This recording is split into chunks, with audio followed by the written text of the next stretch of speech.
everyone, and welcome to this live stream. Oh, I wanted to start with different music. How about this one? Welcome! We're gonna have a nice little animation stream, and first we're actually gonna look into something that I want to talk about with regards to lip sync. Because I have a couple lip sync tips I think that will help especially beginner animators to make their lip sync and their mouth shapes look a lot more realistic, believable, and more interesting. And yeah, so we're going to dive into that in the first part of this live stream. Yeah, let me get a couple things set up before we dive right into it. I hope everybody's doing well, having an awesome weekend. Just trying to get the link here to send it out to the lovely Patreon people so they can catch this stream live if they want to. Yeah, here we go. All right, so lip sync. There is a thing that I often notice, especially with beginner artists. There's some professional artists who choose to break this rule, but you know, as always, there is this classic, if you know the rule, you can break the rule. But one thing I very often see with lip sync shapes is that the teeth, that the first line of teeth here follows the shape of the upper lip. So one mistake that a lot of people make with lip sync shapes is that they line up the teeth exactly with the upper lip. So if they have like a bright white smile, they might have teeth that go along there.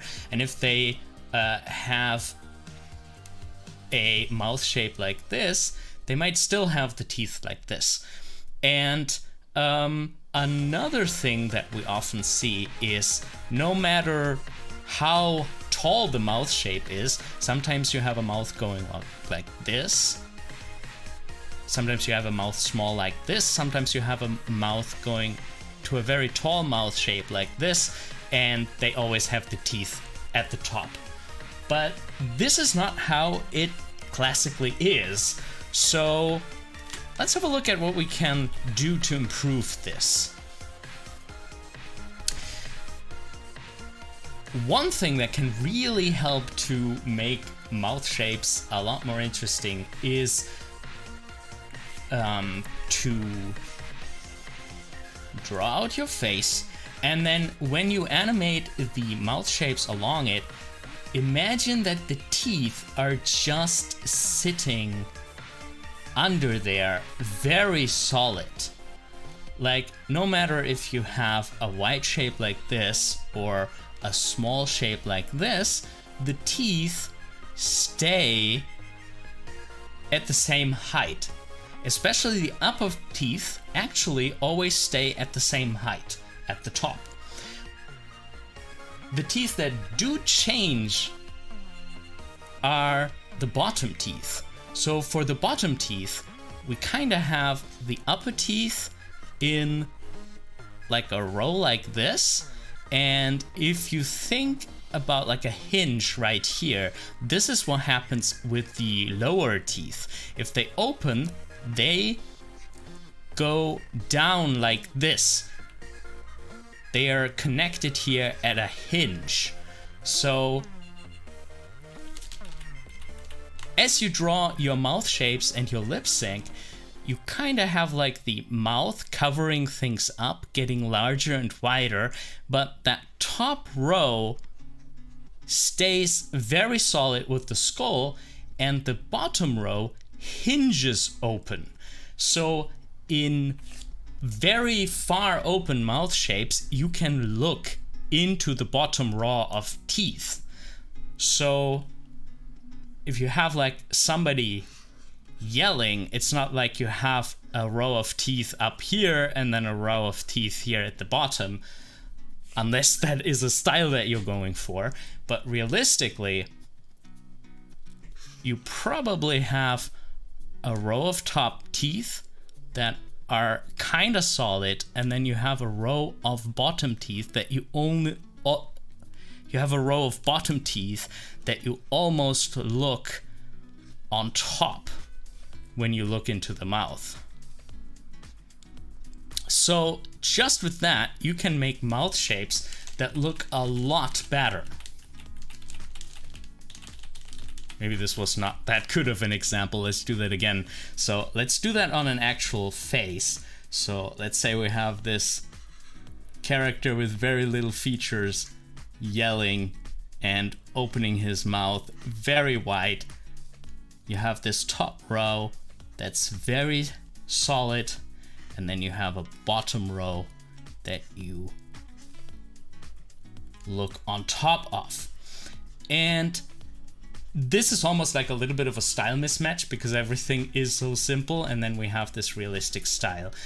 The other thing is also that very often you only see the bottom or the top row of teeth. That you see both row of teeth is actually something that happens with people that are very enunciated and do very clear mouth shapes, which is a lot of the time, you know, some actors might do that. But usually, most of the time, you have characters where you see either the bottom row of teeth and maybe only like a tiny bit on top here, or you have characters that have the top row of teeth showing and the other row is below the lips, somewhere here.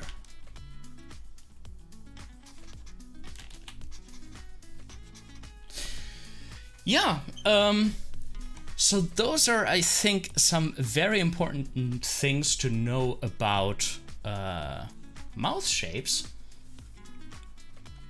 Let's put this into action. Let's actually make a little lip sync animation here. Get a sip of water real quick. Just a second. And then let's see what we can do here. Let's add a whole new animation folder and work there. There we go. So I recorded a little line of dialogue.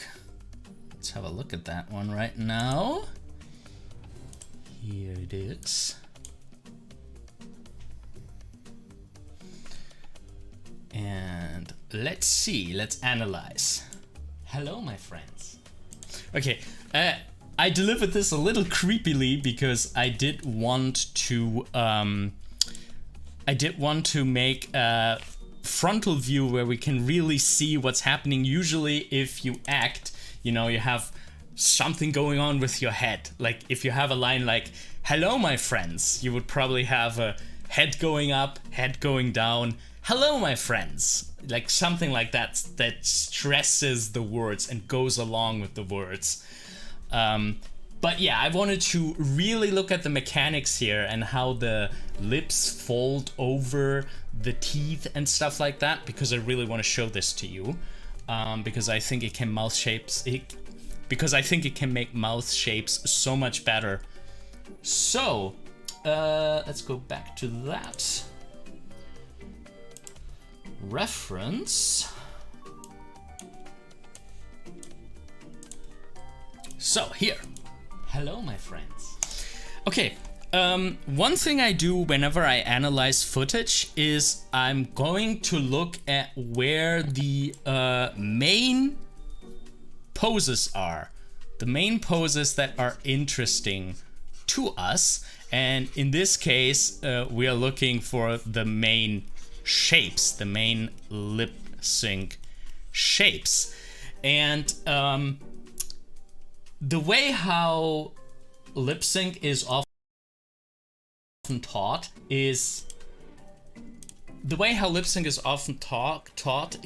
that you have like almost the entire alphabet and you have like R looks like this, E looks like this, A looks like this, and it might tempt you to assign a lip shape, a mouth shape to every single letter.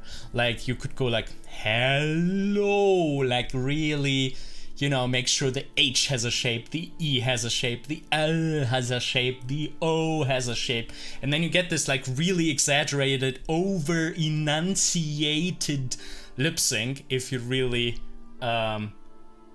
aim at doing every single letter in your lip sync. So what I generally advise for in lip sync is to see how much you can simplify and assign to one lip shape, to one mouth shape. If you think about the Muppets, all they have in the Muppets is opening the mouth and how wide they open it, I guess. So there you can see it alone, like, you know, Muppet lip sync works. And the reason why it works is because a shape can cover multiple letters. And that's a very important thing to know when you do your first lip sync. Hello Hilly, hello Mohammed. Is it really hard to animate in 2D and in 3D and 2D? Is something that Mohammed asks. Well, it's as hard as, you know, any art can be. There are some things that you need to learn, the 12 principles of animation, the basics of physics, basics of acting, and all this stuff. And then you can try your first animations. I'm always inviting people to try. It can be really fun to make your first very simple animations and then work your way up. But, you know, as everything, it takes practice, takes training, takes learning. You know, there are people that can tell you how to animate things. YouTube is full of them. So yeah, just go ahead and dive into some tutorials if that is something that you want to do. All right, so let's look at my lip sync video here.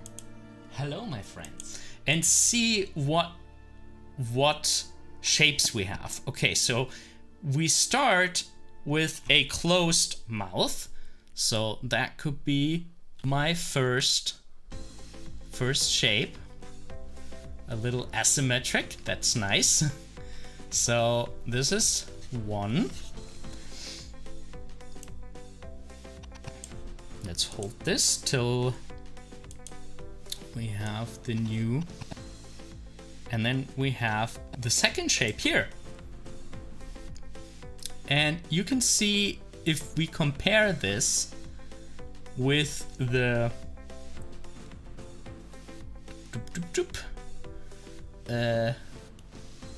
so if you compare this with the start, which you see in this blue purple, you can see that my top lip has gone up a teeny tiny little bit, and my bottom lip has gone down with the jaw. And if we look at this, it's a little bit difficult to see because of my beard, but if we track like the height of my beard, like this is where most of it sits, and then when I open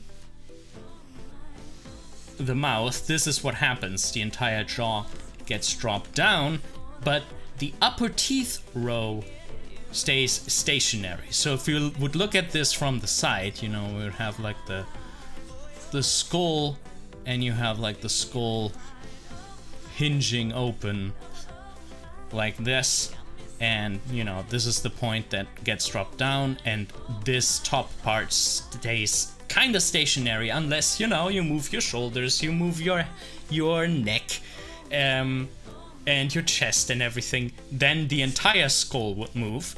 But as far as the actual mouth shape goes, most of it is happening here. So, so this is the second pose. Hello, my friend. And now something interesting happens. I wouldn't even say that the L is its own pose. You can see that on the way from the hello, on the way from the he to the O, you can see the tongue drop down. The tongue dropping down is the L shape being released. Hello, my friend. So the L doesn't really have its own pose. We're just on the way from the he to the O. If I would just say hey-o, if you would just make a lip sync, that would be hey-o, it would read as hello. If you would just animate hey-o, that reads as hello. It's the same shape. So let's see. Hello, my friend. So all that the L contributes is that drop of the tongue. So I would say this is the O shape.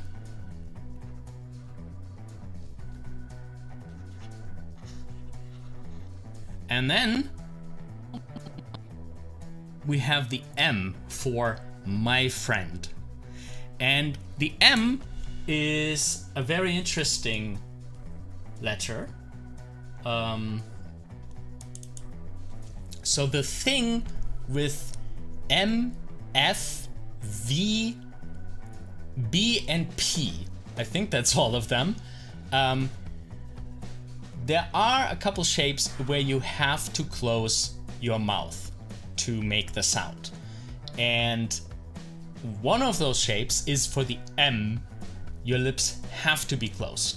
So everything else, everything that is not M, is it N? No, N you can do with an open mouth. So M, B, P, V, F, for those, you have to bring your lips together. Everything else is kinda not that important. That is why the Muppet lip sync works, because everything they have to do is when the character says mama or something like that, they have to hit when the mouth is closed. That's the most important thing.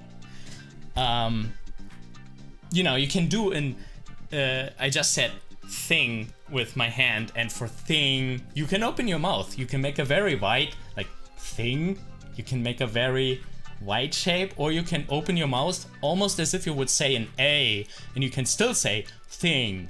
You can still open your mouth. But one of the things that is not negotiable is these shapes where you have to close your mouth. So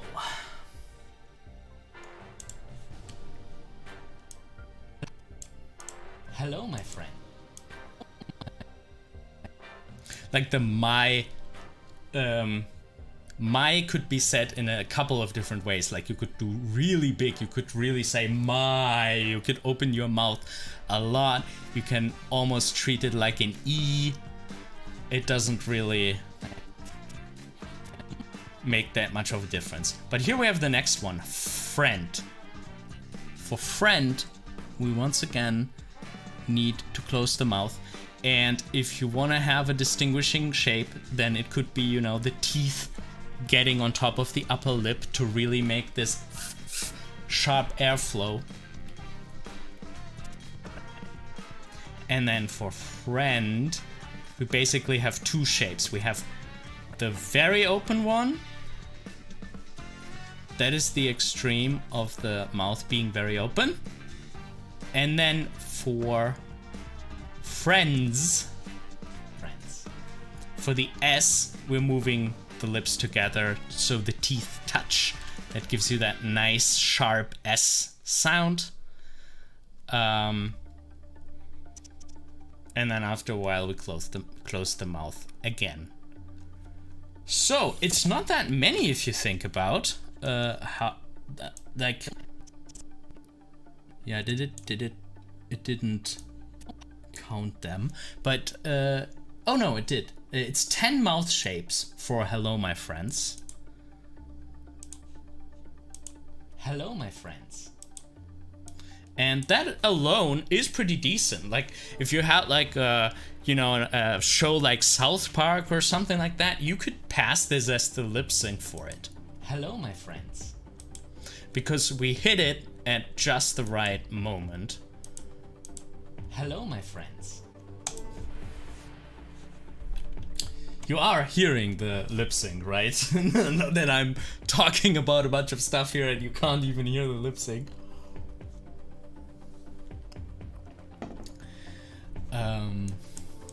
Hello, my friends. Okay. Great. Now that I have determined all these shapes that we want to use, we can jump back into our animation software. And of course, you know, the longer you do lip sync, the more often you do lip sync, the more you'll be able to select the correct shape without without having to go from reference.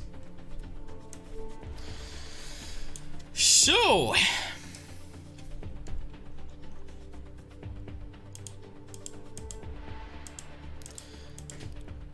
let's start with the lip sync.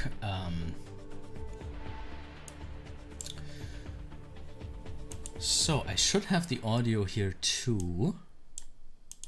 Hello, my friends. Yes, I do.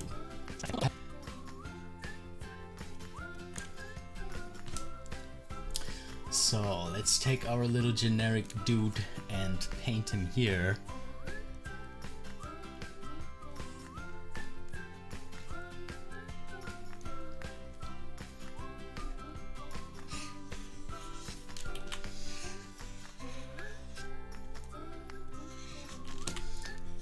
I want to have a little bit of bean shape.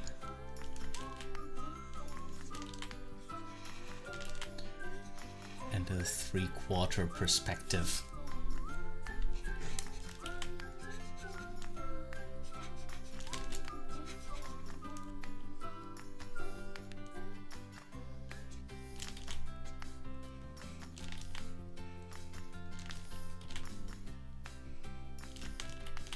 He has quite the chin if we place the mouth there. Okay. So.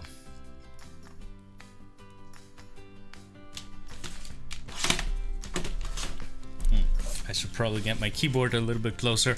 I always have to move it out of the way because my cat wants to sleep on the desk right in front of me, of course.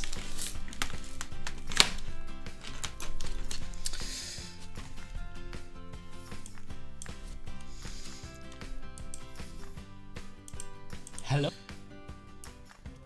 Okay, where does the hello, my friends, lip sync start?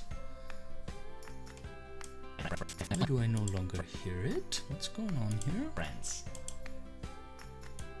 I don't hear the lip sync anymore. What's going on here? And the music stopped as well? Oh, huh? What happened? Ooh, my sound interface is blinking. That's not the best of signs. That's not something that I want to see during a live stream. Ah, now I can hear everything again. Ah, okay. I see. I placed my notebook on the big rotator slider for the volume, and apparently that mutes it. Good to know. I did not know that. Okay, so hello, my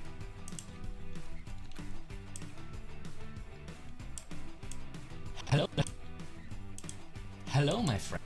Here's another lip sync tip.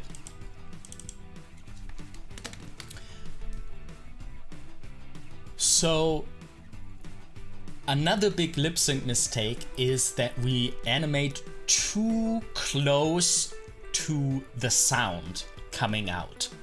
The truth is that we prepare a lip shape first. We prepare a lip shape first and then make the sound. So in the case of hello, my friends, I could have my mouth open for quite a while. I could actually do the inhale on the H. So I can be like, hello, my friends. Do you see how long I had my mouth open before I started speaking? Hello, my friends. Especially when we start or have a little break between sentences or words or in a list, it can happen that we hit the mouth shape way before we make the sound. And sometimes you can even hear, if you get a voice track and you can hear this inhale, you can often assume that it actually builds the first mouth shape already, especially if it's a vowel. Of course, if it's an F or an M, it can't do that because you have to close your mouth to make that sound. So in that case, you would have mother, you would have, but even there, I can close my mouth and then it's closed and then I could make the sound. I could go mother. Did you hear that? There was like a huge delay. Close the mouth and then said the word. So yeah, lip sync doesn't mean that you have to hit the sound with the mouth shape exactly. So it's better to make the shape before the sound. Yeah, and then you need to find the right time to hold the mouth shape. And you still have to hit M, B, and P and all these closed mouth shapes exactly. Often. Especially when somebody talks very fast, then it could be that the vowel mouth shapes are a little bit loosey, but if you talk very fast, you have very little time for the M's and B's and P's, and then it's very snappy in those places.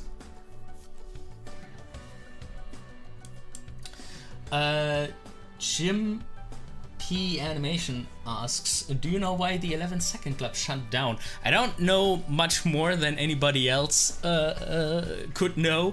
They posted an announcement somewhere that they're actually relaunching the site. They actually want to rework a bunch of stuff, and for the time that they're working on this remodeling, they're shutting the website down. So I guess they will be back, but it sounds, or I think they said that it's gonna take a couple of months. So yeah, right now there's no 11-second club. If you look for something to do in the meantime, I can really recommend the Anim Challenge Facebook group. It's sponsored by the Agora community. They have some awesome rigs that you can use in Blender and Maya, and 2D animators can enter as well. Yeah, so the Anim Challenge on Facebook might be a good alternative if you're looking for something like that.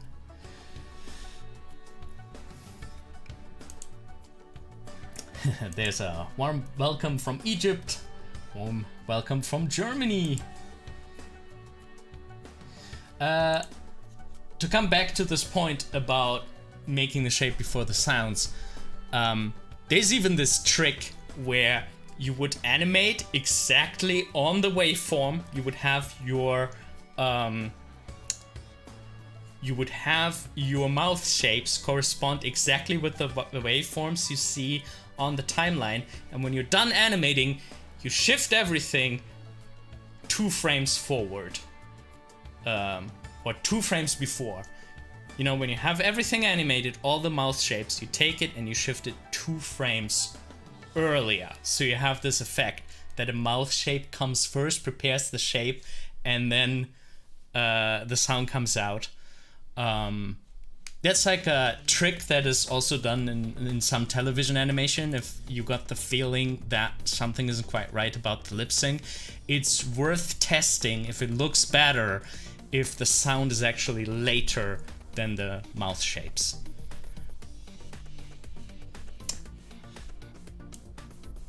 Yeah.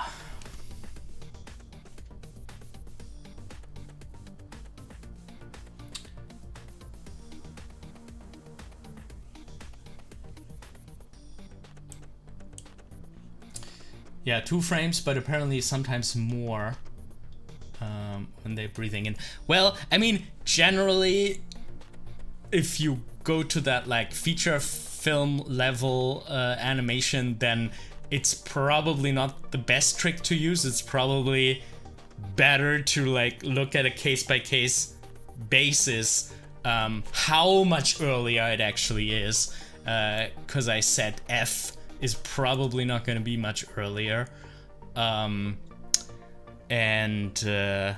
Yeah, and of course if you have audible breathing, it would be awesome if you can animate that. Everybody's always obsessed with like, you know, the hitting the mouth shapes right, and this is how an O looks and this is how an E looks. But breathing is such a wonderful, important thing too. You know, people can breathe through their mouth, people can breathe sharply, breathe softly, breathe through their nose, and maybe you have the nostrils flaring. Like, it's such a little detail. It almost doesn't belong to lip sync, but on the other hand side, it can be such an enhancer of the lip sync. And yeah, a lot of stuff involved in breathing. Like, you could have the chest rising, which like raises everything, including that skull that usually doesn't move that much. Yeah, it's a rule of thumb. I think that's a good assessment. Alrighty.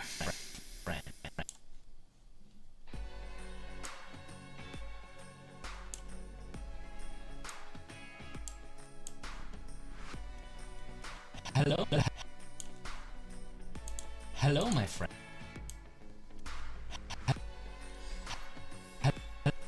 So let's do those lip shapes first that we found. Let's do those mouth shapes first that we found.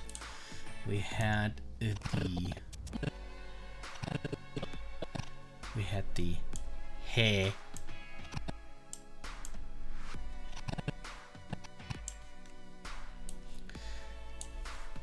Okay.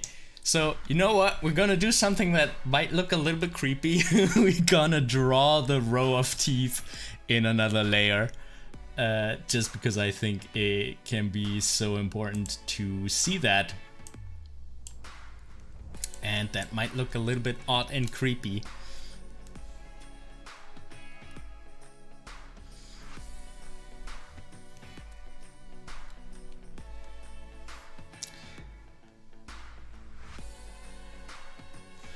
So what we can actually do is we can draw our line of teeth in a layer behind.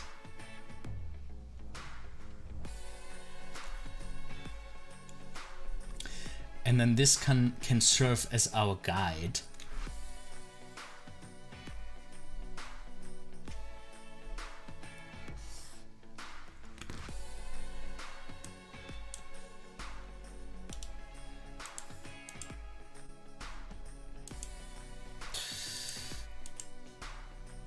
Okay, we can lower the opacity of that whole thing.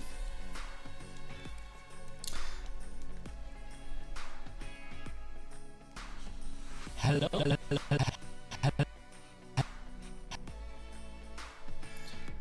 Go in here, create a new drawing.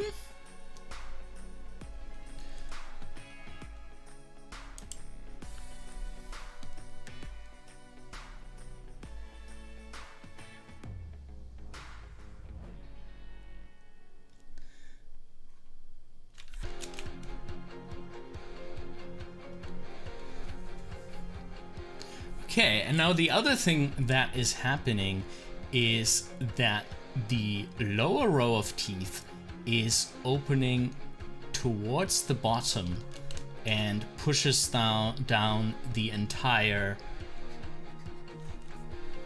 jaw.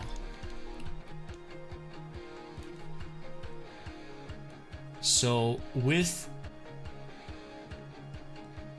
the jaw hinging open, we have the chin traveling down.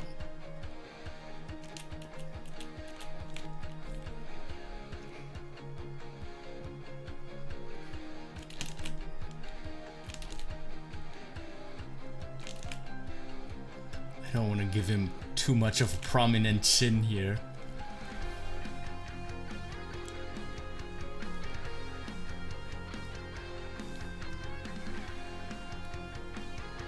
And if we think about our transparent teeth row, it would be probably something like this.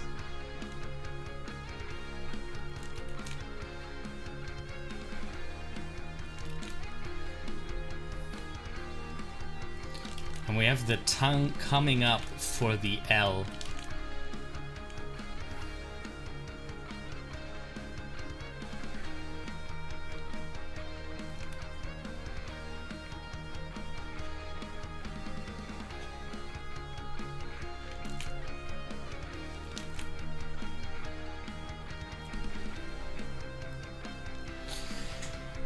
Okay.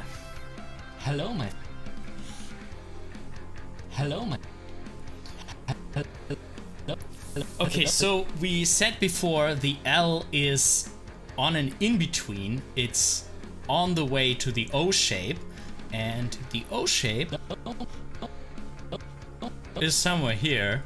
So let's insert a new drawing.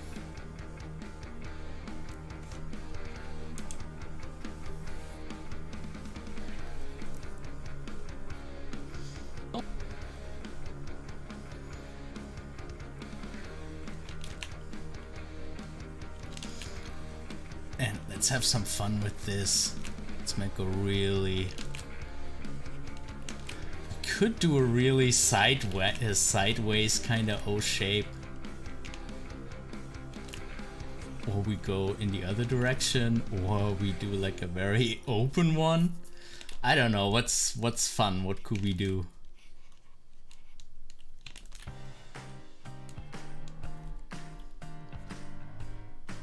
Let's try something like that.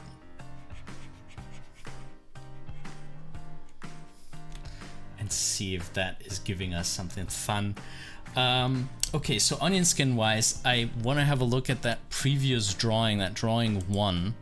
So I'm gonna drop it into our light table here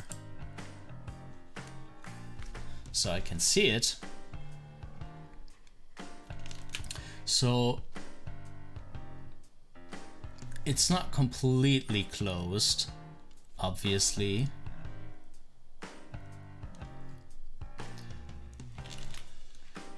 It's hard to keep track of everything at once. I kind of feel like we screwed up the chin area a little bit, but I guess that's okay, because I do want to focus a lot on the lips and the teeth for this tutorial, or this walkthrough.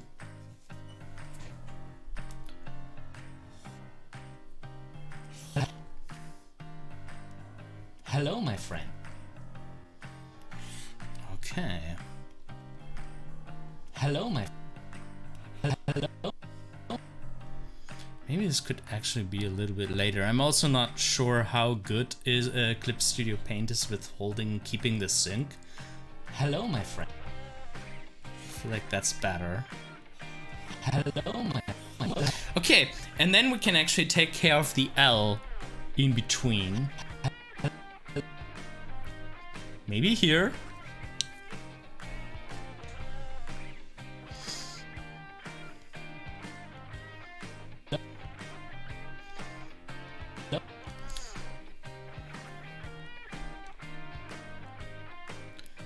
New animation cell. Okay, so let's do a very dumb in between, just going exactly kinda in the middle between the two. And have the tongue drop up for the L.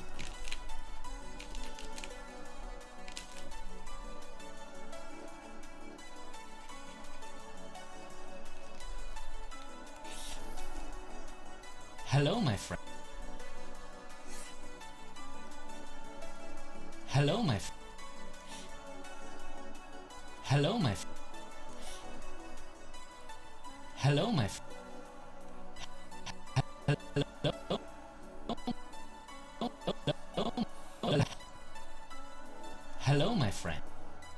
Okay, and now a very important part is the M. This will, you will always notice that even if you just do the M's and P's and B's and an open mouth shape in between that, it will already look like good lip sync. Hello.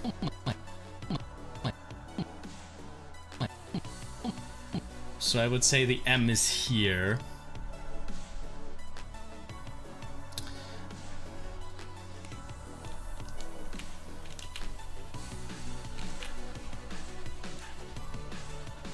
And we need to drop up.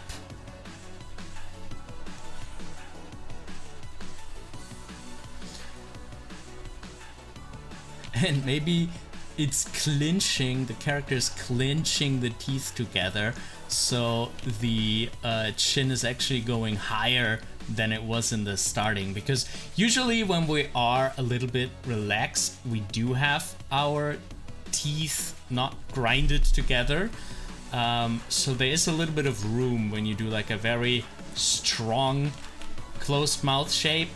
There is a little bit of space for the chin to go even higher than in our rested face. What is the name of this 2D animation program? It's Clip Studio Paint. It's actually specialized on digital painting. Animation is kinda, I don't want to say neglected, that doesn't do it justice. There's so many awesome features in here. But it's kind of being used more and more by animators. It doesn't have like that big of a standing as some of the other big players. But it's I love animating in Clip Studio Paint so far. Hello, my friend. Hello, my friend.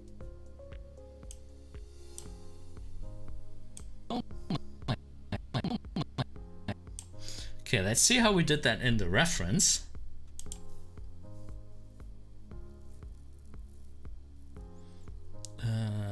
Where's the reference? There we go. Hello, my friends.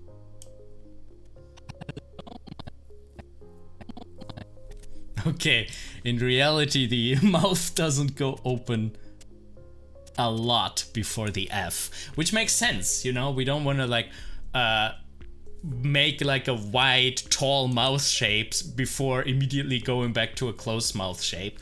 So realistically, something like this probably doesn't make much sense.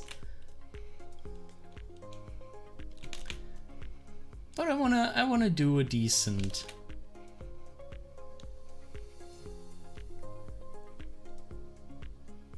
I wanna do a decent open mouth. Especially wanna go wider now so we have some contrast. Hello, my friends. Hello, my friends. Hello, my friends. Yeah, but I already love the effect that we're getting from the lip. I like the effect that we're getting from the lips wrapping around the teeth. It gives you such a three-dimensionality. Hello, my friend. Like, you really feel how there's a fleshy part and then there are hard bones that won't budge. Hello, my friend. Hello, my friend. Hello, my friend.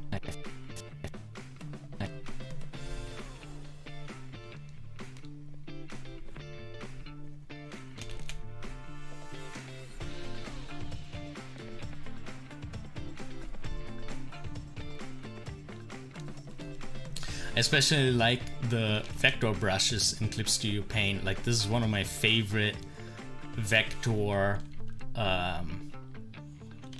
vector pencil looking brush. I really like how it behaves.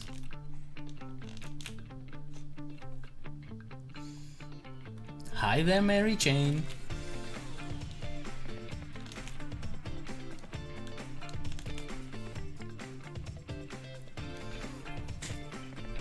We have so rarely somebody joining on Facebook. But I'm very glad. Welcome, welcome. Hello, my friends. Okay, so we need to hit that F. Here. And we could do something fun with the teeth here, because, you know, in reality you don't see it that much, but for the F shape, the teeth can really come out and press out the air against the lips. So let's do that here. Mary Jane, I'm using Clip Studio Paint.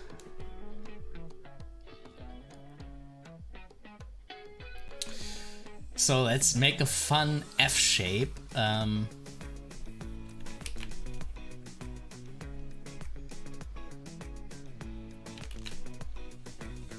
Maybe with these two front teeth coming out. I think that could be fun like this. Hello, my friends. Yeah. Hello, my friends. Almost too early, isn't it? I'm trying to keep... the F is here. I'm trying to animate on twos. But at some point we're gonna probably have to break that pattern.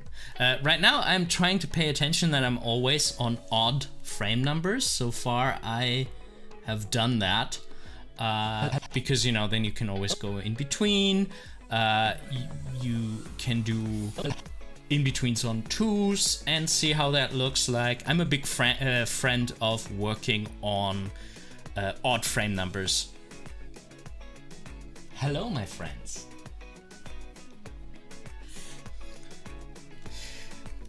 By the way, I recommend doing lip sync as the very last thing. The very last thing you do should be the lip sync, because lip sync gives you the illusion that your animation is done. Even if there are other parts of your animation that you might still have to pay attention to, and some overlaps that you could do, and some animation details, you will be distracted by your awesome lip sync and no longer care about these small detailed issues. So a lip sync can certainly distract from animation mistakes. So sometimes it's good, like if you're in a rush and you can do a very tight, awesome lip sync, that is gonna help you to hide some of the things that you needed to work a little bit faster for. Hello, my friends. Okay, then the next shape, if I remember this correctly. No. Where is the thing? There we go. Oh, my friends. Friends. Okay, so we have two mouth shapes left. We have one left for the R, and then we have one for the Z.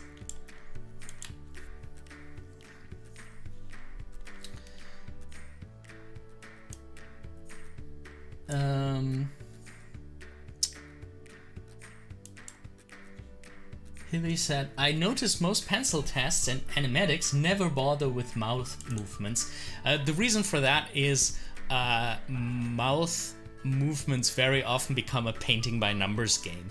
And doing good, decent body mechanics, full body poses, a good facial expression, that is where the treasure is, and where most of the work should go into.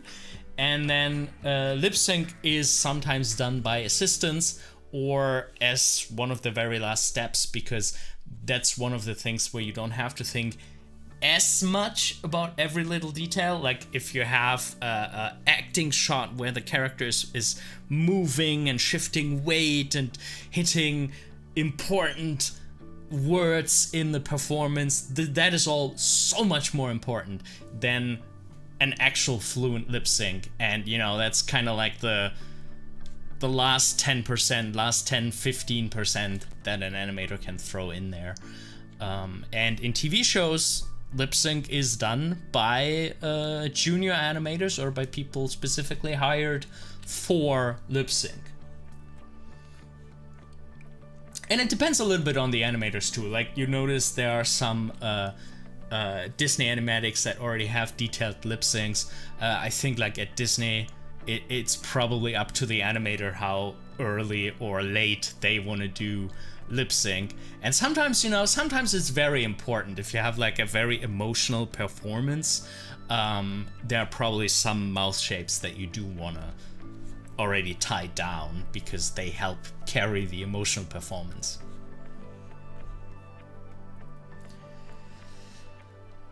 Why don't you work in Blender? That's a really good question. I should go back into Blender. Long story short is probably I don't have time to learn it properly. There are a couple tutorials that I still want to watch on the grease pencil. I did work a little bit in Blender all my life. Like, I've been dancing around that software all the time. I've done a couple 3D animations in Blender. But yeah, before I dive completely into 2D, there are a couple tutorials that I want to watch first, so that on stream I'm not like, how does this work? How do I do this? Where is this button?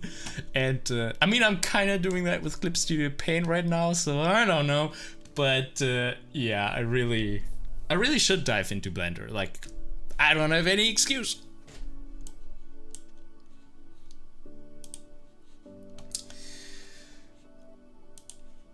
Okay, so for the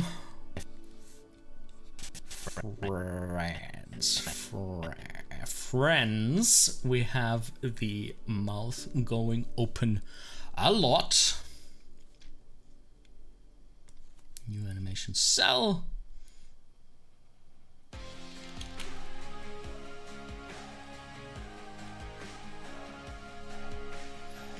There we go, friends.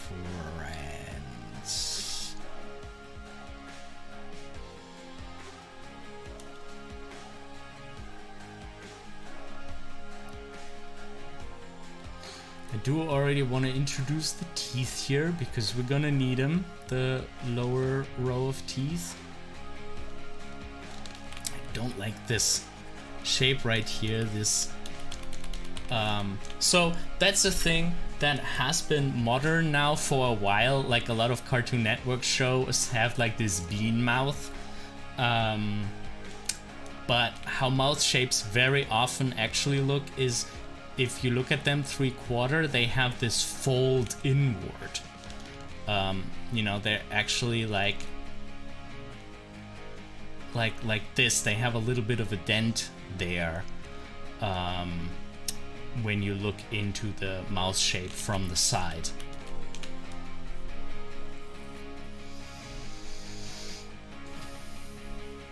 So let's try that.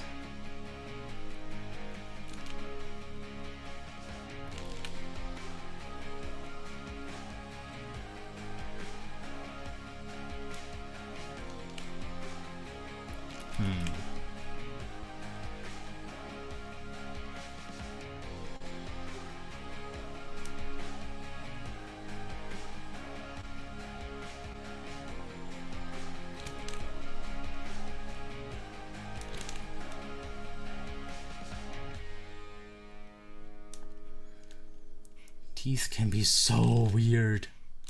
So difficult to get them right.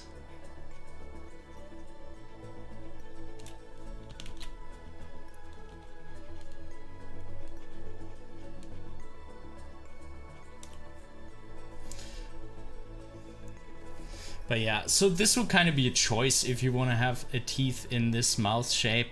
As I said, usually you don't have both rows of teeth showing, only for the S that is coming up right now. This would really be necessary. Let's put the chin a little bit more.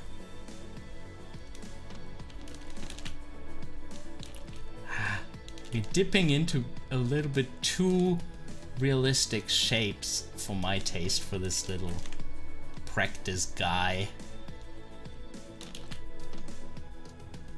But I think it kinda shows very well with that what I mean with it just feels so much more realistic, you know, if you animate it like that. But it also kind of now demands for like an actual jaw and actual anatomy to be there.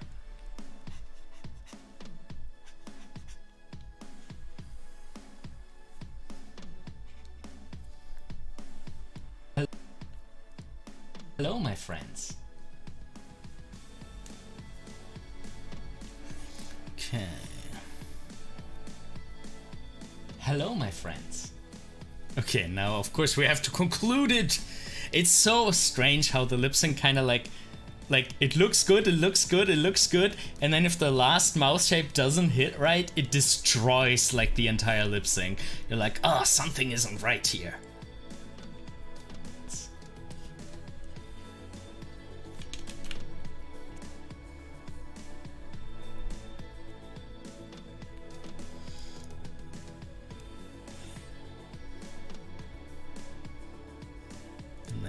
Once again reference that first frame and have the chin just a little bit down. It's kind of weird how we sometimes exaggerate the mouth shape, the lip shape more than we exaggerate the jaw. Especially in I feel like cartoony, Western cartoony animation. In anime, they do a lot with the jaw. When they like open up the mouth very wide, they pull down that entire bone structure. We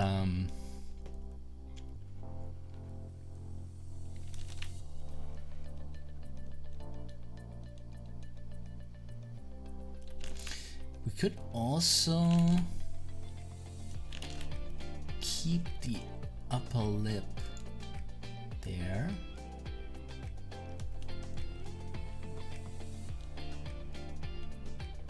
And have the other teeth come up here.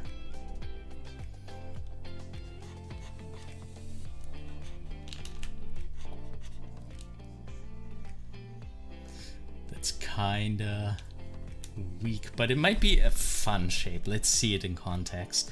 So how do I repeat this animation after 38 frames? I should probably change the duration. Change settings. 38. There we go. Hello, my friends. Hello, my friends. Okay, now let's get rid of that creepy X-ray teeth. Hello, my friends. Hello, my friends. Yeah, isn't that cool? Just by keeping the upper row of teeth so still, it gets like this physicality about it that looks so nice. Hello, my friends. Hello, my friends. And there are only really a couple of parts that need in-betweens. So I would probably in-between this one to open a little bit earlier, because that could work well with, you know, the breathing first that we talked about. So let's do that. Let's put one here and just do a very classic in-between. Maybe opening a little bit wider first before it goes sideways.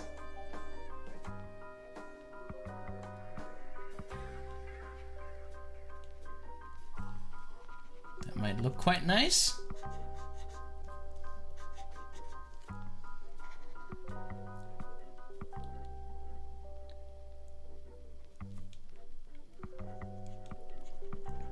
And then what we don't have in there, because we followed the reference so exactly. You sometimes could have overshoots, like for the mouth shooting open. This could be an overshoot. Hello, my friend.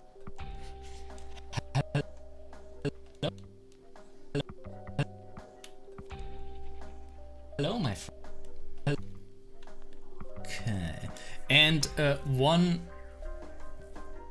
thing that you can always do is, if you add an in-between, you have the choice if you overshoot it then, you know, if you go this, if you do this now. Hello, my friend. Hello, my friend.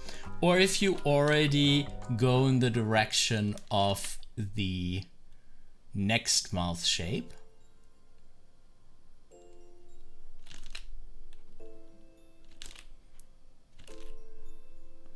So let's try a little bit of a favoring here.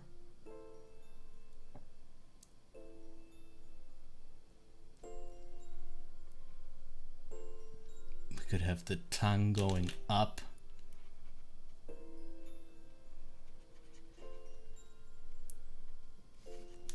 Let's see how that looks. Hello, my friends. Hello, my friends. Hello, my friends.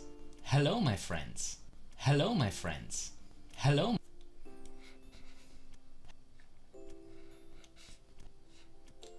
Okay, let's add one more in between to the beginning.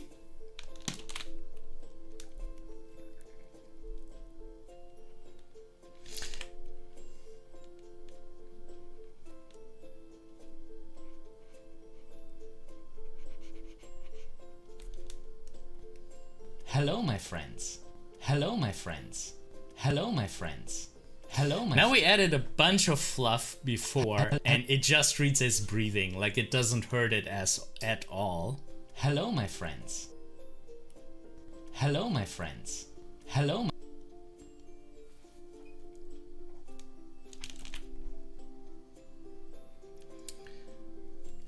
And other than that, I think we already are pretty fluent. Like if you look at the timeline, we're pretty much already on 2s, which for this animation is probably okay. If you have like fast rap or something like that, or like a very, very fast talker kind of character, you sometimes have lip sync on 1s. Hello, my And this is kind of interesting. So with the F, we could have a little bit of fun. We could intensify the F. We could like put really some pressure on this mouth shape.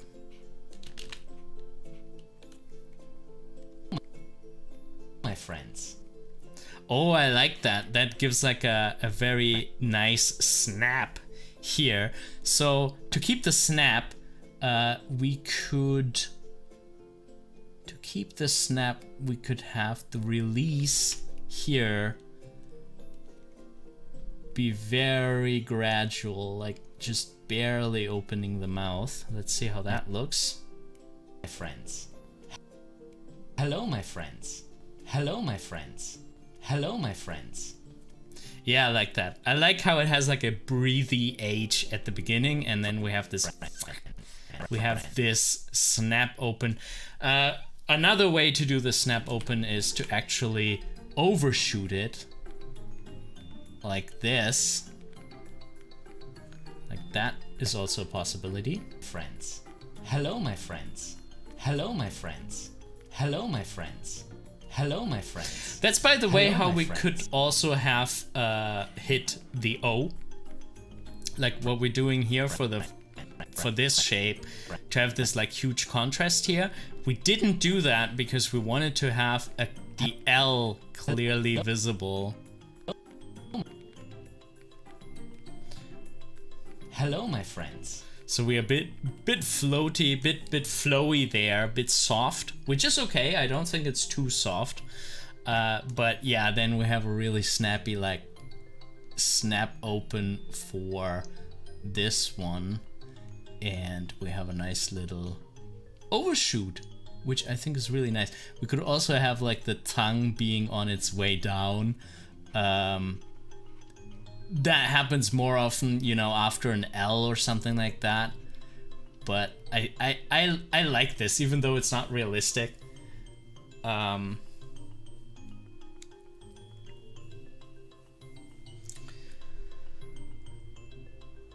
Yeah, exactly. That's a decision that you can make. You could favor the closed mouth shape, which will make it look a little soft, not as harsh, and then overshooting the mouth shape can give you this really springy, like, where it just pops open. There's no right or wrong there. It's a choice that you have, and sometimes an animation style of the entire animation. You know, what feeling do you want? Do you want this cartoony bounciness, or do you want a more realistic feel? I mean, actually, in reality, there can really be some springy and bouncy stuff around, like, you know, F's and M's if you pop immediately into, like, yelling or something like that. Reality can be kind of crazy there. But yeah, generally, that is the choice that you have. Yeah, or a little bit of both. Sometimes do this, sometimes do that. It kind of could also be connected with, like, the most important words of your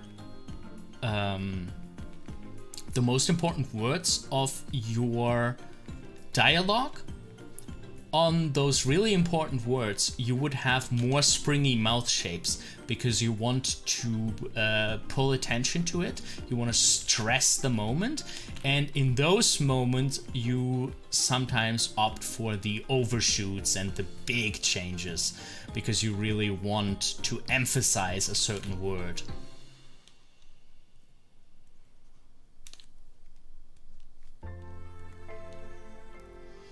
Oh, now we're overshooting even here, which I think is kind of cool. It's crazy how I suddenly almost have to draw a little more anatomically correctly because of these real life shapes and forms and three-dimensionality that we put in there. Okay. Let's see how that looks. Hello, my friends. Hello, my friends. Hello, my friends. There's one where I didn't draw the entire character. So let's do that real quick. And then we can have a look at the complete lip sync. And I kind of put a little bit more work into this than I would have to. I just do like if, you know, we have everything wobbling a little bit. I like these living lines, and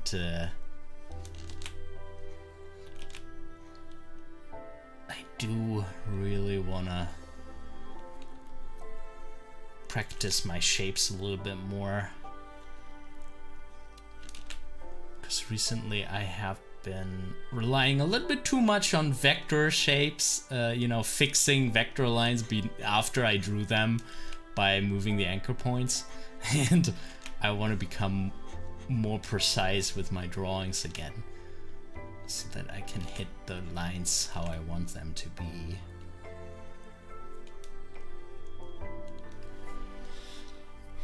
Okay. Hello, my friends. Hello, my friends. Hello, my friends. Maybe we can make it a little bit more snappy in the beginning. Maybe we could cut this one out. Let's... Does delete really delete it? No, it's still there. I can still use it. Hello, my friends. Hello, my friends. Hello, my friends. Okay, now let's test the theory and take it all and shift it a little bit earlier. Let's see how that works. So let's go 1-2 frames earlier. Let's see how that looks. Hello, my friends. Hello, my friends. I think it looks better, doesn't it? So this is how it was before. Hello, my friends. Hello, my friends. Hello, my friends. It does look better, doesn't it? Even though we shifted everything. Hello, my friends. Okay. Good to know, good to know. Yeah, and this is pretty much it. This was everything that I wanted to talk to you guys about lip-sync.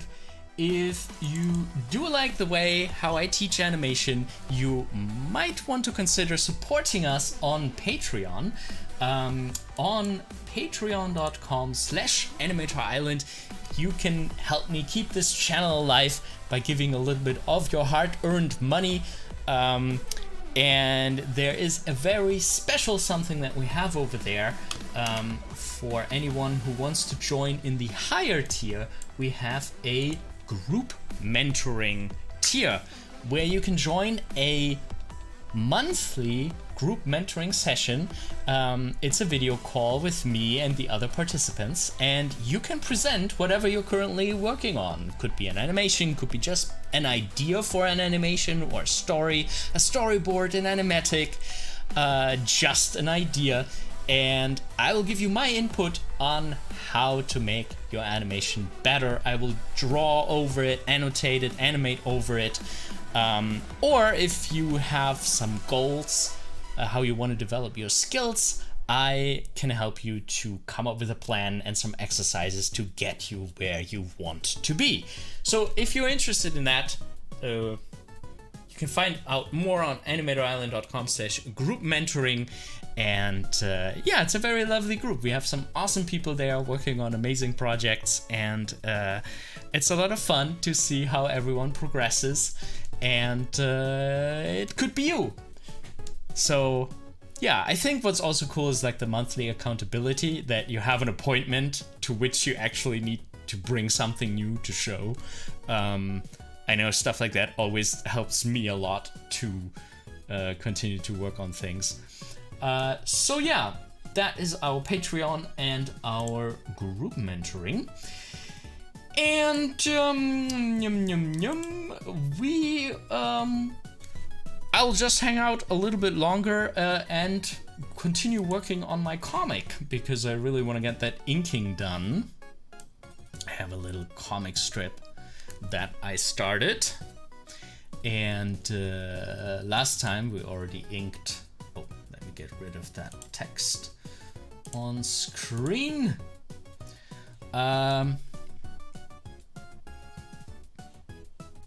Yeah, income would be nice, wouldn't it? That's the downside of having to market to artists and students, is that income very often is not there in overabundance. I know that situation all too well. So last time we already made some progress. Oh, I should probably save our little hello friend. Where do I save this?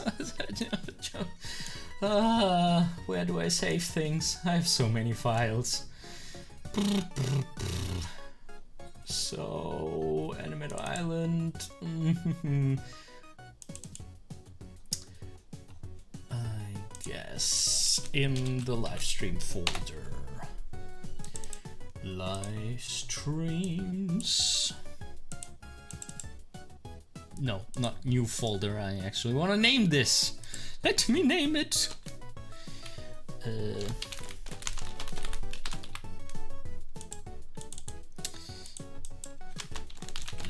Lipsync. Hello, friends. Okay. Saving. Kinda important. Yeah. So last time we already did that one. And we did that one, And I'm kind of proud of this one. I like especially their face, how the facial expressions turned out. I think that's kind of cool. So let's jump into the next one, and oh boy, this is a complicated one. So 6.5 is grabbing that person's feet to stop them from tapping the foot. And yeah, what's going on there?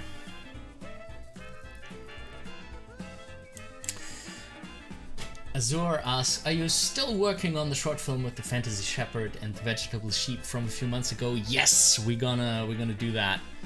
We're gonna continue with that as well. I'm actually next Tuesday evening we're going to have a live stream, and JK is joining once again, and yeah, we didn't decide on a topic yet. We just wanted to, you know, hang out a little bit, do whatever we feel like on that day. But yeah, we might actually dive back into that project.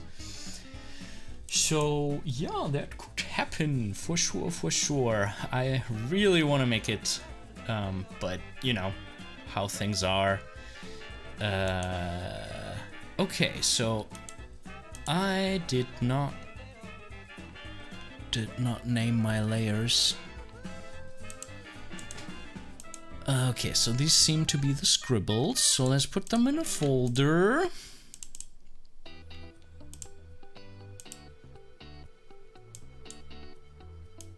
Is this not affecting the...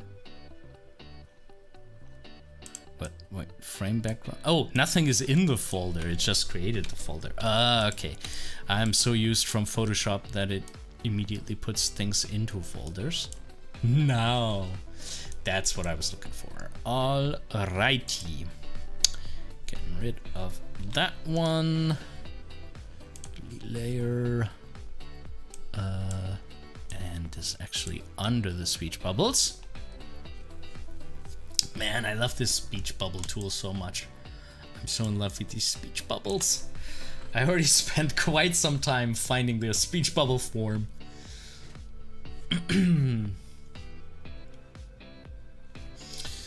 Oh boy, there are a lot of details that we're going to have to add and to think about. Like, do I want this actually to be a round chair? I don't have to make it a round chair.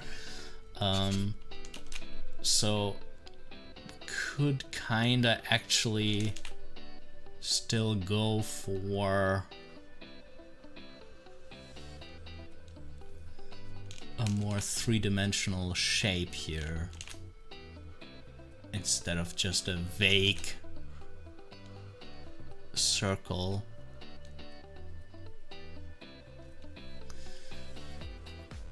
I do like it a little bit wobbly. I'm wondering if this is too wobbly.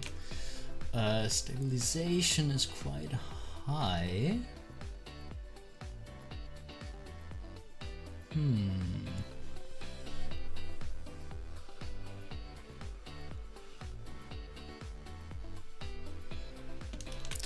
I think I want this side to be here.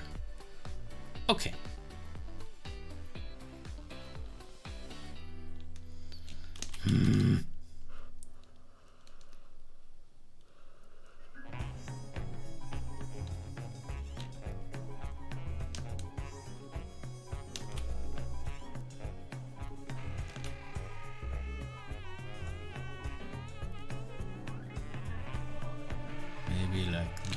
Put it well into the speech bubble so we don't have this problem with tangents.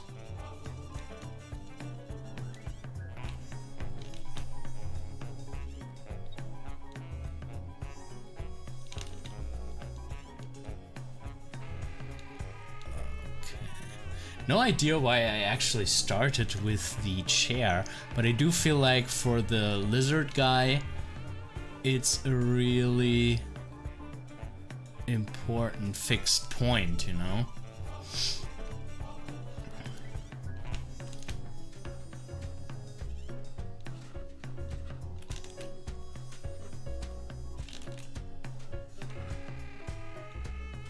You can really build the hand around it too.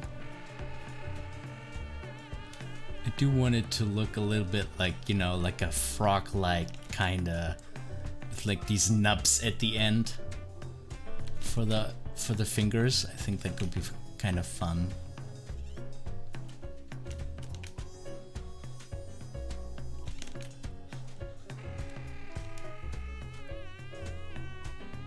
Maybe like this. Let's redo this one too. Oh, that is a little too much deleted.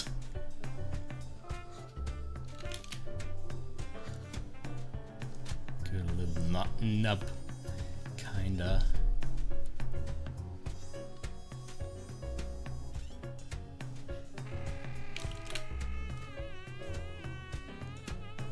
Okay, and he's kind of a little bit of a hipster, so he's wearing a sweater over a shirt, over a button-up shirt.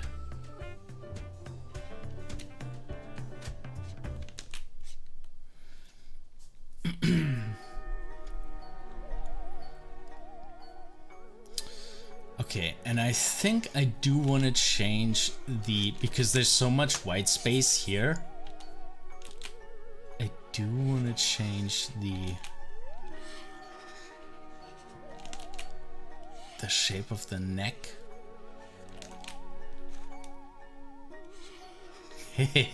Yeah, I got interesting music in the order today. We got the jazz first, and now we got the spooky Halloween music.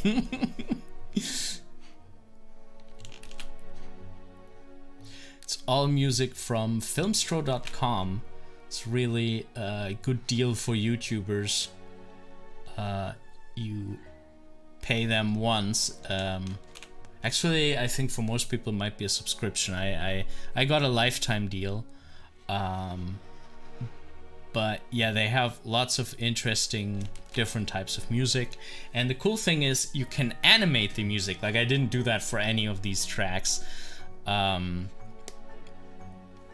But they do have sliders where over time you can make the music more or less intense. And that's kind of cool. Or you can just download the track as it is.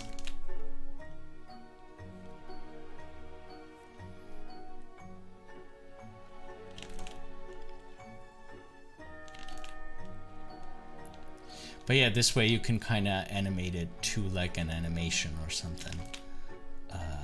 And have the music progress with your animation.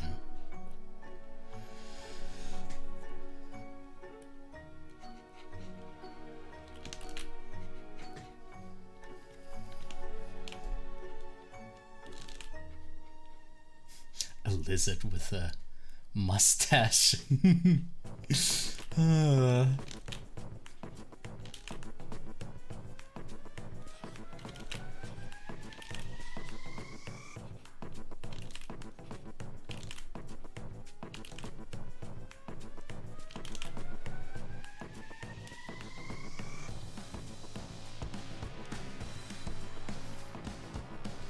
Oh, he does have a little hat that I can pull out into that space. I want to find a nice shape for the head, like something asymmetric.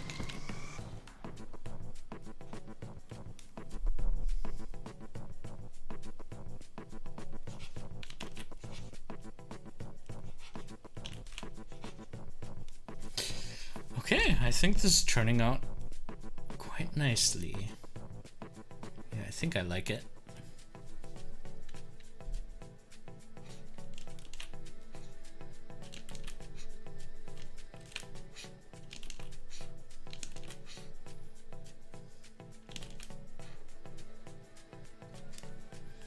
Kind of want to be a little bit more realistic with the other arm.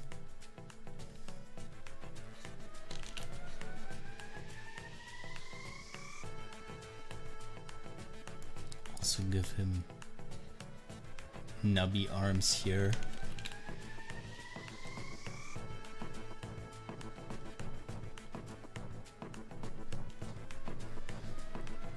does that look? It becomes a little bit too chaotic.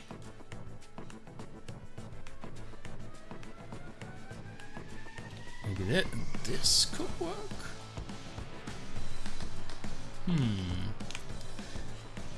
There is something about that original style, of that original scribble.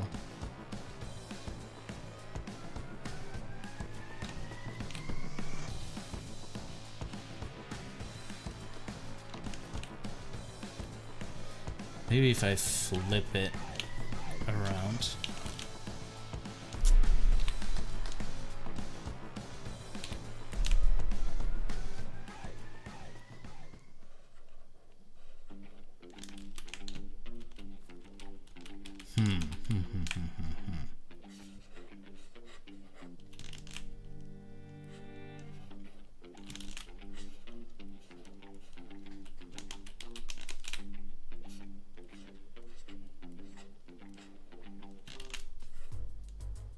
Maybe something like this could work?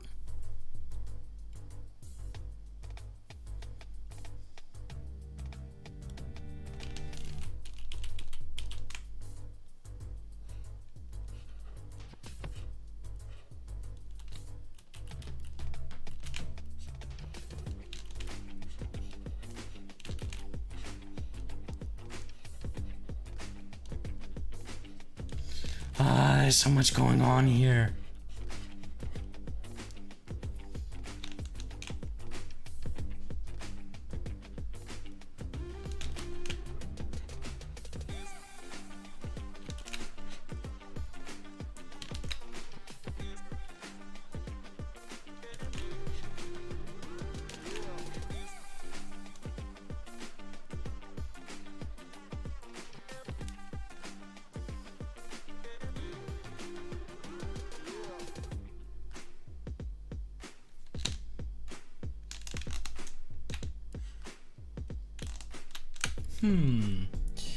Okay, let's select all of these lines.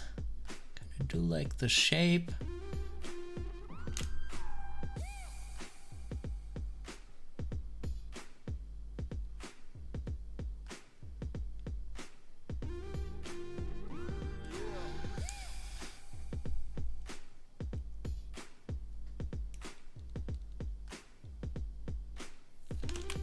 Okay, what's going on here? Maybe we have to redraw that line.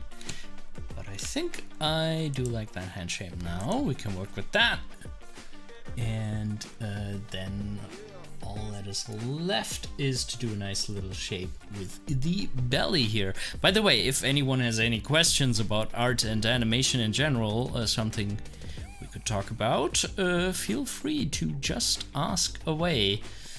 And I'll be very happy to answer some more questions.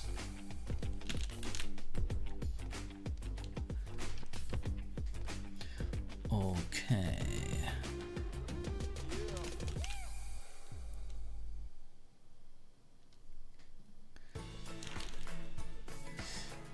What I really do like about this one, you really have to think about like where's the underside of things. Like we have the underside here, then we have 6.5 wrapping around this guy.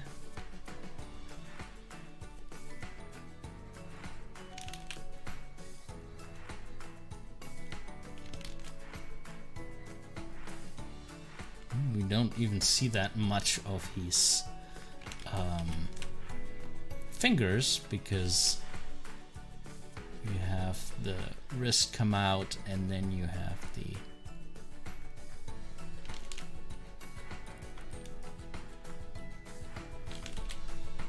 the knuckles kind of up here, so you don't actually see the fingers wrap around. Thumb would be on the outside as well, so you probably wouldn't even see it much.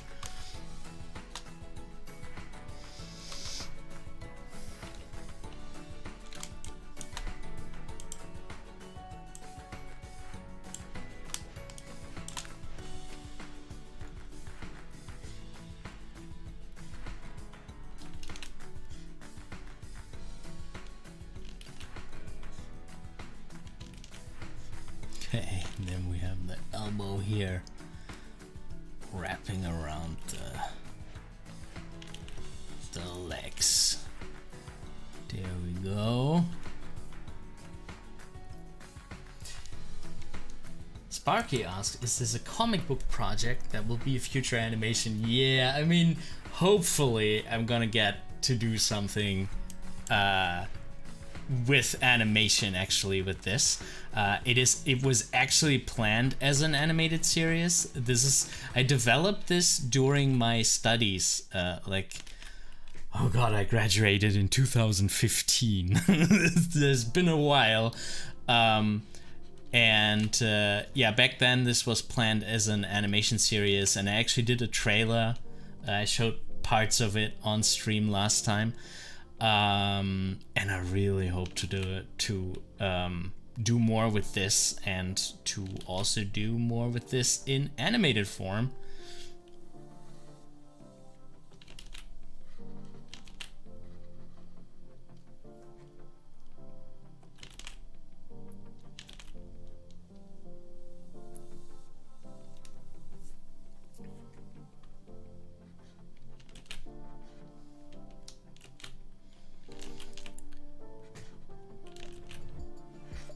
I actually do have a couple scripts, like some half-written full scripts, and a lot of scenes. I have so many scene ideas and just villain ideas. I love, you know, the classic animation villain. That's kind of what's behind this whole concept, is that I started it because I wanted to have some cartoon heroes fighting some cartoon villains, and oh, I love villain songs. Those are the best part of the old Disney movies to me.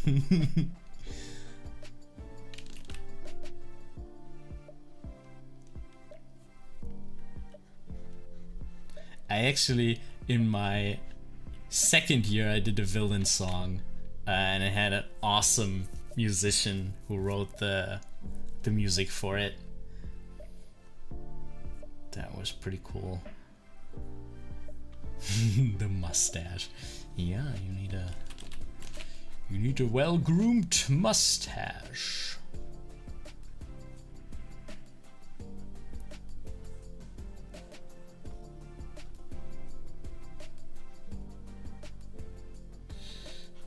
And maybe a couple stray hairs. Just like one or two.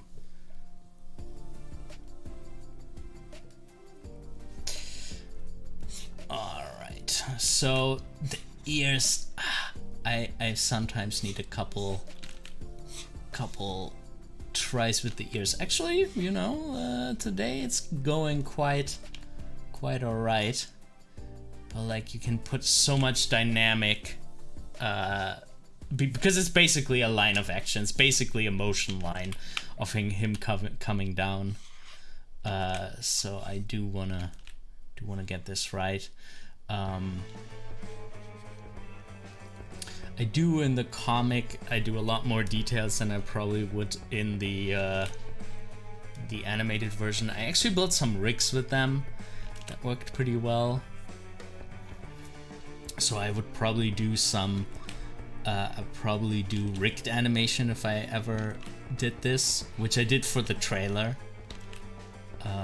that I made during my studies, because they sometimes do talk a lot. I do want to do a mix. Like, I don't want it to be all talking heads. I want to have some action scenes, you know, because that's typical of like an action fighting villain kind of thing. You would have some action scenes, but since they are also talking for quite some time sometimes, and you know, some jokes are dialogue jokes, I would probably have rigs as well.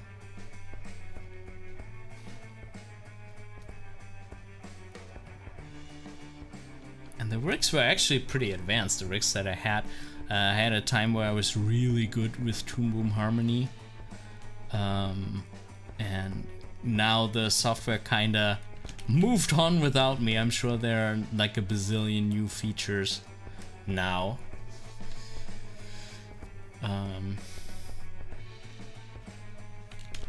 But yeah, I had a really good time with the Toon Boom products for a while.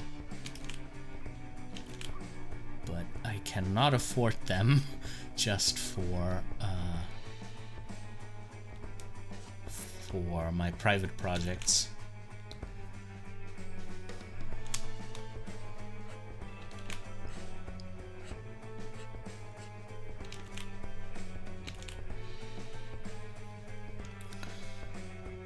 Right.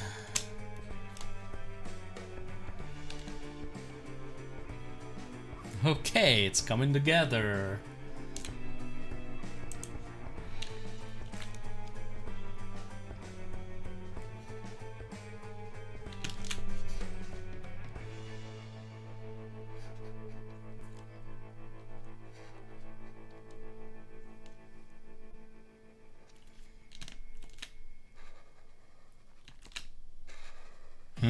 That is a very interesting question, Sparky. Do you find that rigged animation to be easier than drawing frames individually? And I think it's kind of a question of what animation style and what animation quality you're going for.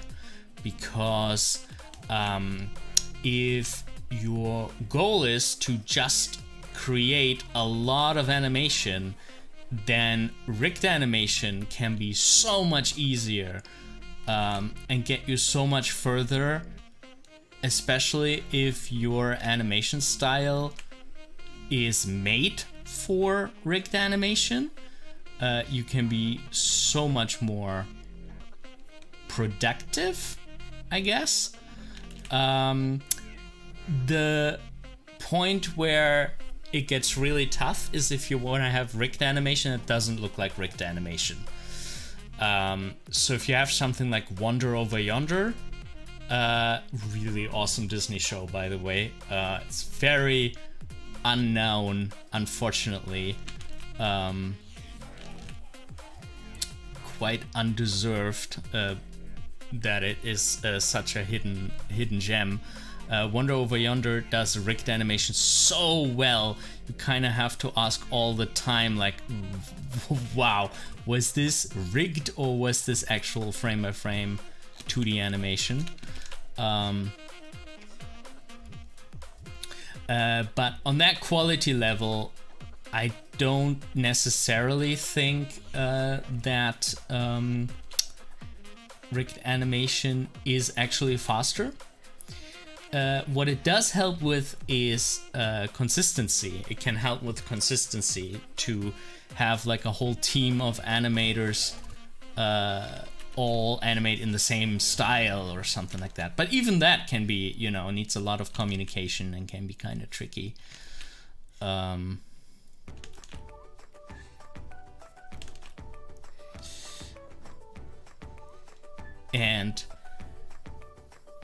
yeah, I do think where rigged animation should definitely be considered if it's a part of like the whole stylistic choices. Like something like South Park is a really good example where you don't need to animate South Park frame by frame.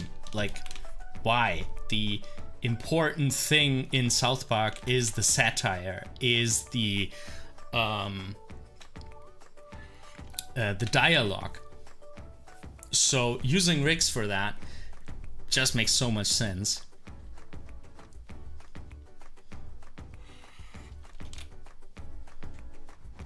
Okay, I should probably do this table all in one big swoop.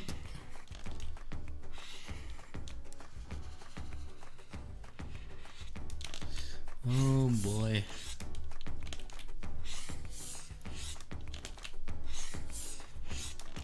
I definitely think it's good to know both, because it's just you know, more tools in your tool belt to to tell different stories differently and find something that works for it the most.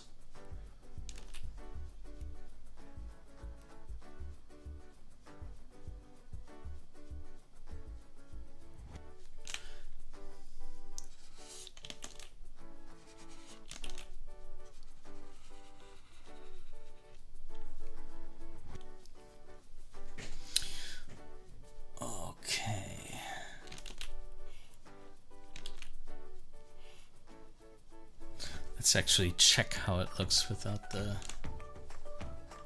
I'm not that happy with it.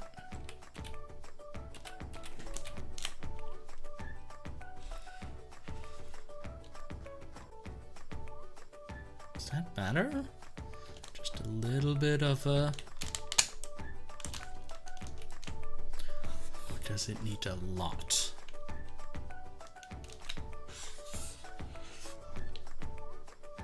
I think the more accurate perspective would be to have more, because you already see so much of the underside of the chair. The same should be true for the table. These are things like when I would animate this nowadays, I would have the chair and the table in 3D. It just saves you so much time in the long run.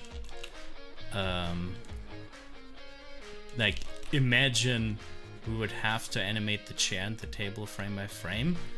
I mean, you could do it, you could actually, you know, construct it. I didn't really do actual construction here.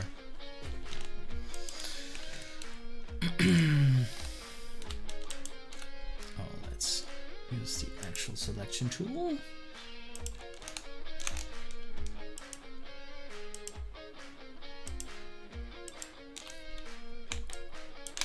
Oh no! I got rid of the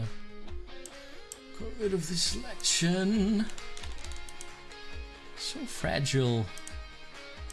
Let me select, and then push all of this. Oh, why does it lose the selection all the time?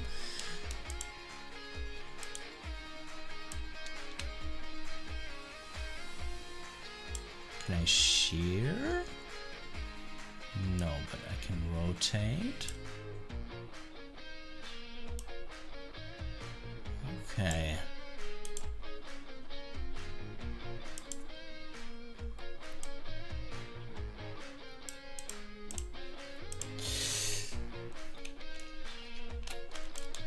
Okay, I think we need to leave it with good enough for today.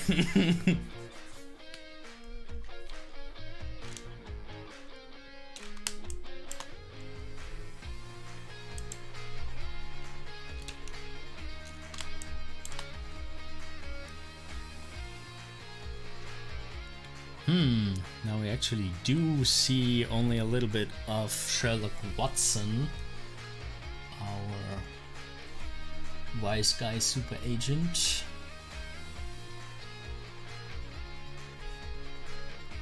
But that's alright, I can shift them over a little bit.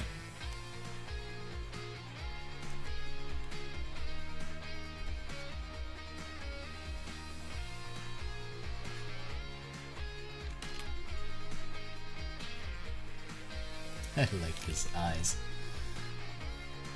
I'm kind of mixing styles here. I was, for the longest time, I was unsure if I should actually mix, you know, these bulgy eyes with these more like inset eyes, but I just find it so funny.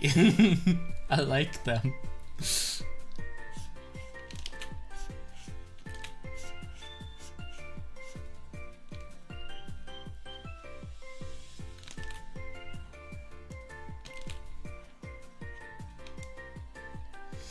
Okay, now let's shift that whole thing over.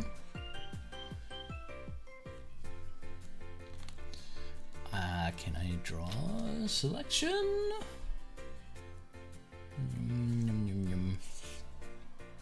Oh, okay. But that's not how I Selection, path selection. Why do I not have a lasso for this one? Selection mode. Add to selection.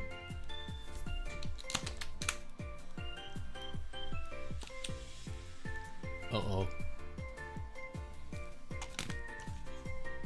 Uh-oh. Ah! Ah, it was frozen for a second.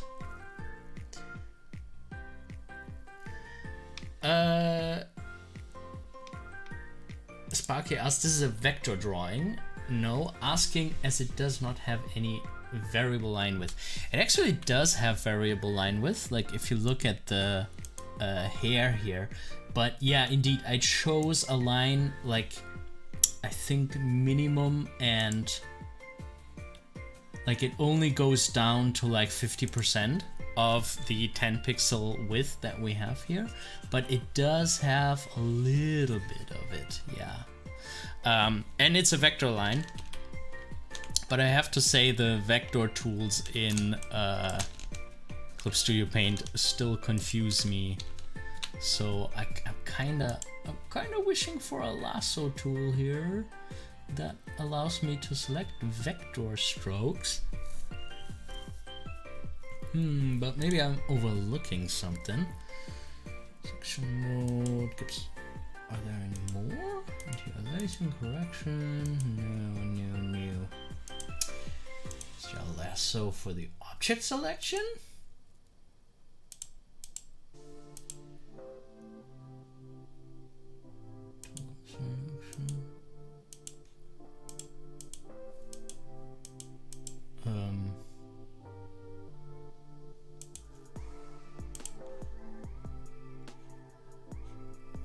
This is just the reshape layer. I do really like that tool. I just wish. Can I use this? No, that is not the desired effect. Okay, so I should probably have worked on separate layers for the two characters. Or you know what? At this point, I'm just gonna redraw it. So I'm just gonna go over to the side.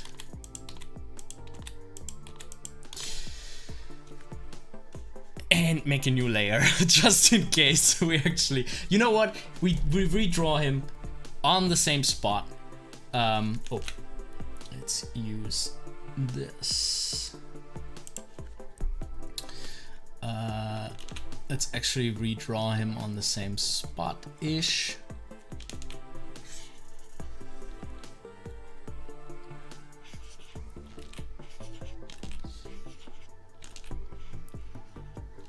I need to be a little bit more consistent with my, or like precise with my scribbles. I feel like I'm not sticking with them very precisely because I still feel like there was room to explore.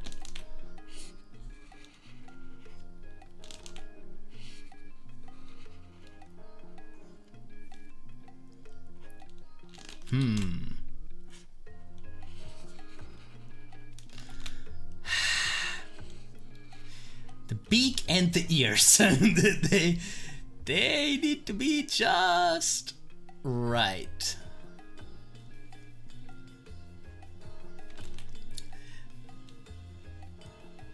That would be another advantage of rigs, you know. I rigged the beak once, I prepared all exactly how I want it, and then I could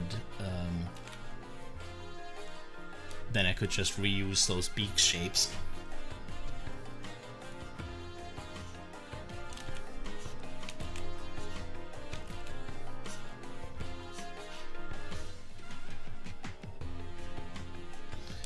With his monobrow.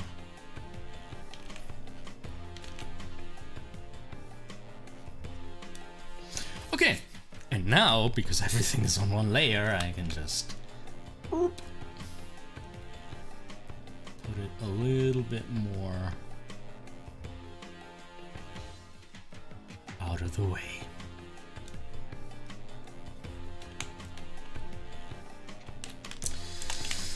Okay, and then we need to hint a little bit at his body shape being here.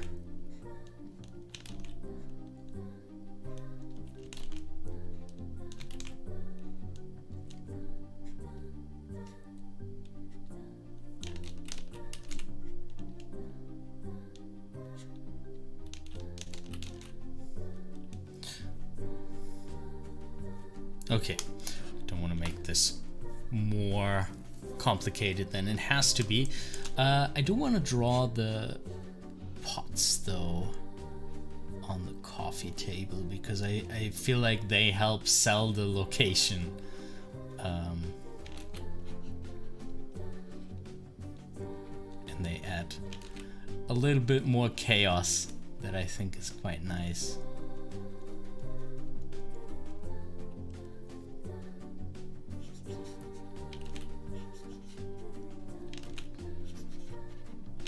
We can come up with a nice shape for the tea here.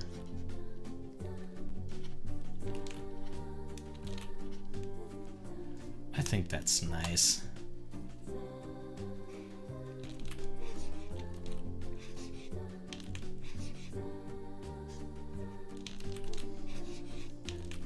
Maybe going a little bit more three-dimensional here.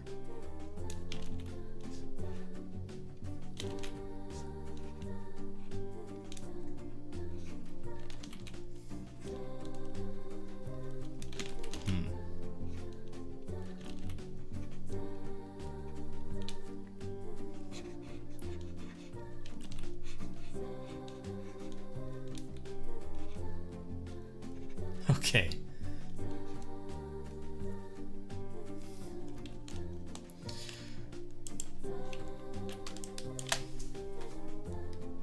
Yeah?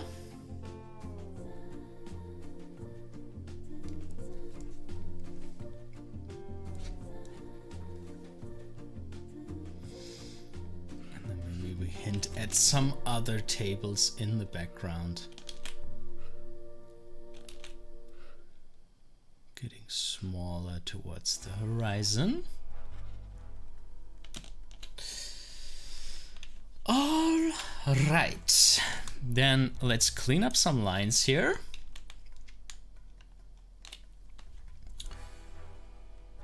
With this awesome eraser. I love this vector eraser with which you can just clear up overlapping lines. I always love it whenever a vector program has this feature because it just makes so much sense.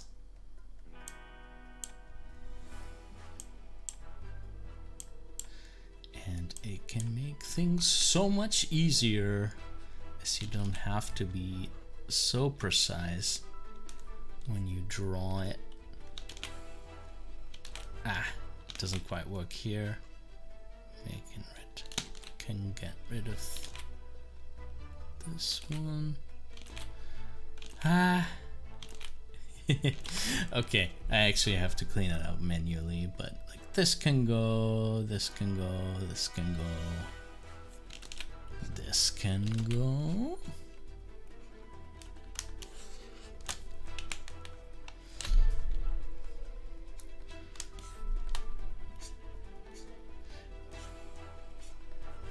Ah, this is so nice. Does it work on the other layer if I switch layers? Crazy. Okay, that's pretty cool.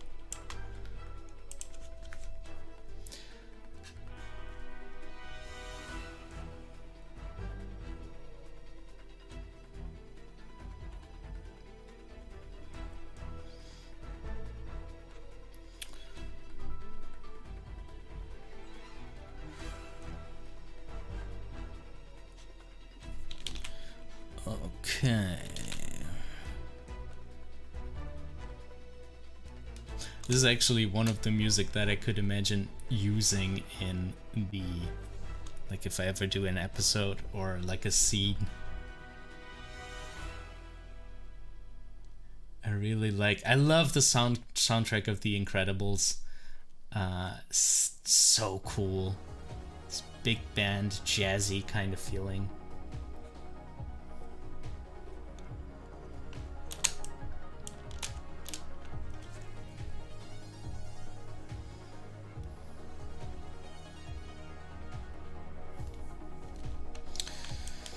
Okay.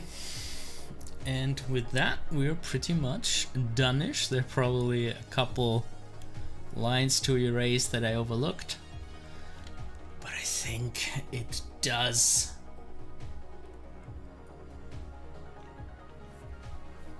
work despite the whole chaos, so that's quite nice.